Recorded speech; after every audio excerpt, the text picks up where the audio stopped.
Assalamualaikum warahmatullahi wabarakatuh. Kembali lagi di channel Marsha Subiakto.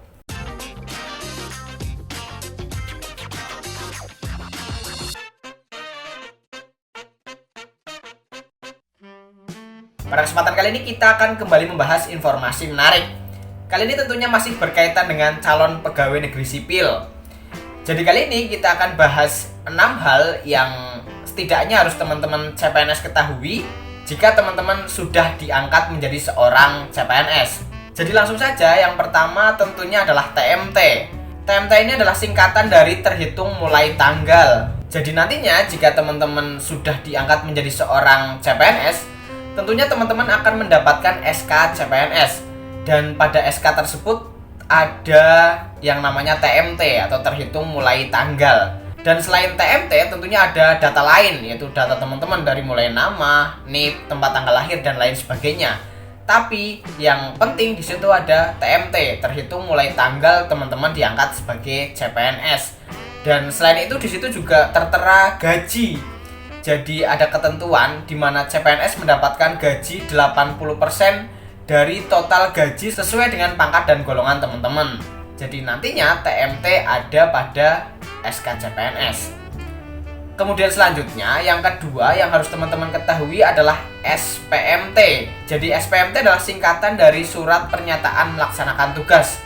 Dan SPMT ini dikeluarkan oleh instansi atau lebih tepatnya unit kerja. Jadi misal contoh teman-teman mendaftar sebagai CPNS di instansi pemerintah provinsi gitu ya, atau pemerintah daerah. Kemudian yang mengeluarkan SPMT adalah unit kerja, bukan Pemprovnya tetapi unit kerjanya. Misal teman-teman mendaftar di instansi pemerintah daerah provinsi, teman-teman sebagai perawat atau tenaga kesehatan dan mendaftar di unit kerja rumah sakit, tentunya yang membuat SPMT adalah rumah sakit. Dan di SPMT itu ada tanggal di mana teman-teman harus sudah mulai melaksanakan tugas jabatan sebagai CPNS di unit kerja yang teman-teman lamar. Kemudian yang ketiga yang harus teman-teman ketahui adalah LATSAR. Jadi LATSAR ini adalah singkatan dari pelatihan dasar CPNS. Jadi sebagai seorang CPNS yang tentunya ingin diangkat sebagai seorang PNS harus mengikuti atau harus melalui tahapan LATSAR. Jadi tahapan LATSAR ini berlangsung selama teman-teman menjadi seorang CPNS. Jadi bisa saja 1 bulan setelah diangkat sebagai seorang CPNS teman-teman langsung diundang atau diwajibkan untuk mengikuti LATSAR, dan bisa juga di akhir gitu ya. Tapi yang jelas waktunya atau rentang waktunya diantara teman-teman diangkat sampai 2 tahun kalau tidak salah. Tapi yang jelas teman-teman harus mengikuti LATSAR. Kemudian selanjutnya yang keempat yang harus teman-teman ketahui adalah MOOC. MOOC ini adalah singkatan dari Massive Open Online Course. Nantinya jika teman-teman sudah diwajibkan atau dijadwalkan mengikuti LATSAR, teman-teman harus mengakses MOOC. Jadi aplikasi atau website MOOC ini dibuat oleh LAN atau Lembaga Administrasi Negara Republik Indonesia. Jadi nantinya jika teman-teman mengikuti LATSAR, penyelenggara LATSAR-nya adalah instansi yang teman-teman lamar bekerja sama dengan LAN. Jadi misal teman-teman mendaftar sebagai CPNS di instansi pemerintah daerah provinsi. Jadi yang menjadi penyelenggara LATSAR tentunya adalah Badan Pengembangan Sumber Daya Manusia Daerah di instansi teman-teman bekerja sama dengan Lembaga Administrasi Negara. Dan teman-teman harus menyelesaikan tugas-tugas yang ada pada MOOC ini. Jadi secara singkat penjelasan dari MOOC adalah sebuah aplikasi atau website guna mempermudah pembelajaran jarak jauh. Jadi pada MOOC ini ada materi-materi berkaitan dengan LATSAR yang bisa teman-teman pelajari, bisa teman-teman download. Kemudian di situ juga ada tugas-tugas yang harus diselesaikan oleh teman-teman.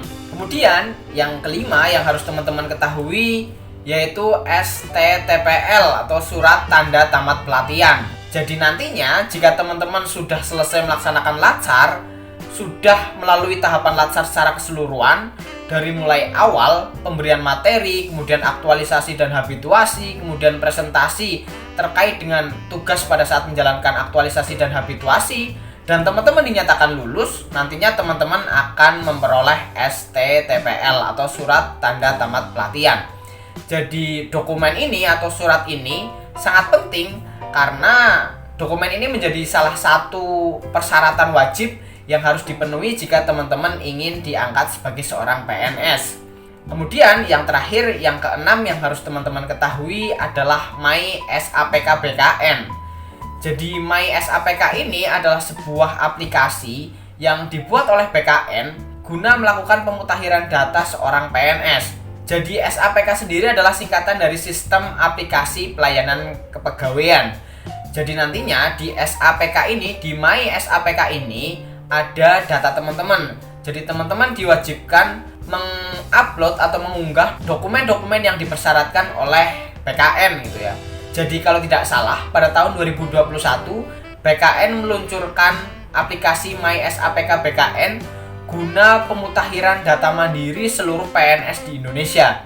Karena kabarnya pada tahun 2021 ada data siluman terkait dengan jumlah PNS. Pada saat itu ada banyak PNS yang datanya ada di BKN mendapatkan gaji tetapi orangnya tidak ada.